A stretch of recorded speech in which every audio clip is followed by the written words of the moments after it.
sur Radio J, on est ensemble avec vous et heureux de vous accompagner tout au long de ce morning du mardi 29 août. Christophe Barbier, bonjour. Bonjour Nicolas. Bonjour, vous recevez aujourd'hui dans quelques instants dans le Barbier du matin Roger Carucci, sénateur LR des Hauts-de-Seine. Et qui entend le rester. Les élections le 24 septembre. Eh ben oui, j'imagine que vous allez en parler. Mais avant, eh bien c'est notre chronique humour. Je vois qu'elle est en train de se préparer. Voilà, il y a un budget accessoirisation assez important ce matin. Annabelle Nakache. Bonjour à tous. Voilà, bonjour à tous. Eh bien, écoutez, j'aimerais commencer cette chronique en disant Happy birthday to you, happy birthday to you, Mr. Vice President of the Senate. Oui, un bel anniversaire à notre invité, Monsieur Roger Carucci, qui vient de fêter son âge de la retraite +8. Et bravo, hein, c'est vous dire s'il aime bosser, quand la plupart de ses compatriotes du même âge préfèrent passer la majeure partie de leur temps à bricoler ou à refaire le monde au bistrot du coin avec des gens pas toujours cohérents devant BFM TV. Et Roger, lui, il préfère bricoler des lois et refaire la France avec des gens pas très cohérents, mais dans BFM TV, c'est pas pareil. Je suis aussi ravi de retrouver notre cher Christophe Barbier, bien évidemment. Moi aussi, ravi. Bien sûr, vous, au look impeccable de Ken et aux capacités intellectuelles d'Oppenheimer. Oui, cet été, j'ai participé au financement du cinéma. Je suis allé voir Barbie et Oppenheimer, que j'ai adoré chacun dans leur style, et qui ont bizarrement un peu le même pitch. Deux visionnaires juifs qui ont inventé une bombe.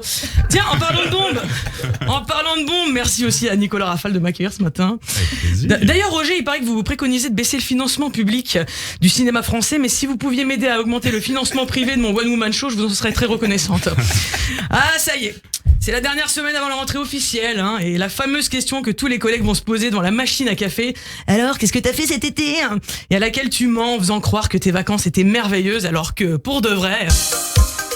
Pars en congé pour te reposer, entre amis ou en famille. Au bout d'un jour tu veux les tuer. On sait galère d'être vacancier. Tu risques un cancer de la peau. T'as pas de clim et dors dans le frigo. Cette canicule il fait trop chaud.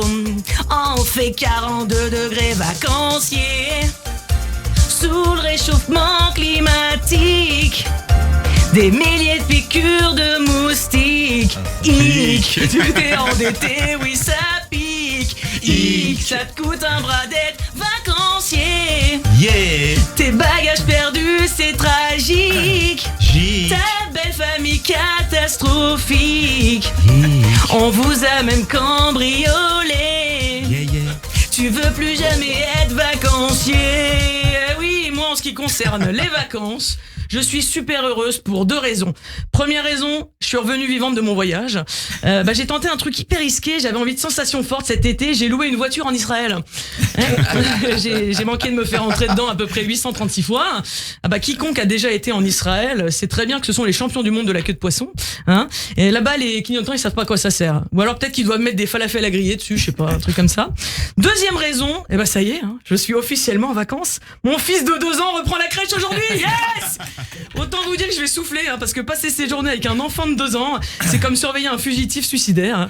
Le jeu préféré de mon fils, c'est me lâcher la main et s'évader, le Houdini des bacs à sable. Et comme moi, j'ai pas envie de finir dans la rubrique fait divers en garde à vue, je suis au garde à vous. Alors là au moins il retrouve ses gardiennes de prison pour bébé, enfin je veux dire c'est puéricultrice quoi. Et puis du coup moi je retrouve ma liberté d'exister, ou plutôt ma liberté d'aller aux toilettes toute seule. Enfin, par ailleurs, les vacances avec les enfants, c'est vraiment le Club Med. Les enfants, c'est les clients, et nous, les parents, on est les géos bénévoles qui devons leur organiser leur planning avec les repas, les animations, les visites.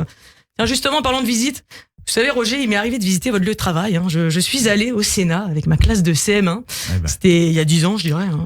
Oui, j'ai l'âge que je veux. Ok, il y en a qui font une dysphorie de genre, moi je fais une dysphorie d'âge, d'accord? Christine and the Queens, elle veut qu'on l'appelle monsieur, moi je voudrais qu'on m'appelle mademoiselle, d'accord? Alors, du coup, j'adorerais assister à une de vos séances au Sénat. Du velours, le poids du patrimoine, une grande salle remplie de gens à qui on demande leur avis pour leur faire plaisir. Moi, vous savez, j'ai l'habitude de ce genre d'ambiance. Je rends visite toutes les semaines à ma grand-mère à l'EHPAD. Plus sérieusement, je voudrais revenir sur un sujet qui a été sur toutes les bouches ces derniers jours. Je parle pas de la bouche du président de la Fédération de foot féminin qui a fait un bisou forcé à une des joueuses, Luis Rubiales, qui pense un peu trop avec ses roubignoles. Mais voilà, je voulais juste finir par une petite blague. En fait, c'est Ségolène Royal, elle va à l'université du PC, et là elle dit « Oh, moi j'ai une idée terrible, je vais devenir la future rassembleuse de la gauche. » Et ben voilà, c'est la chute. Merci Annabelle Nakache pour cette chronique du matin. Christophe Barbier, le barbier du matin, c'est tout de suite sur Radio J, 7h45, passé de quelques secondes. Les grands débats.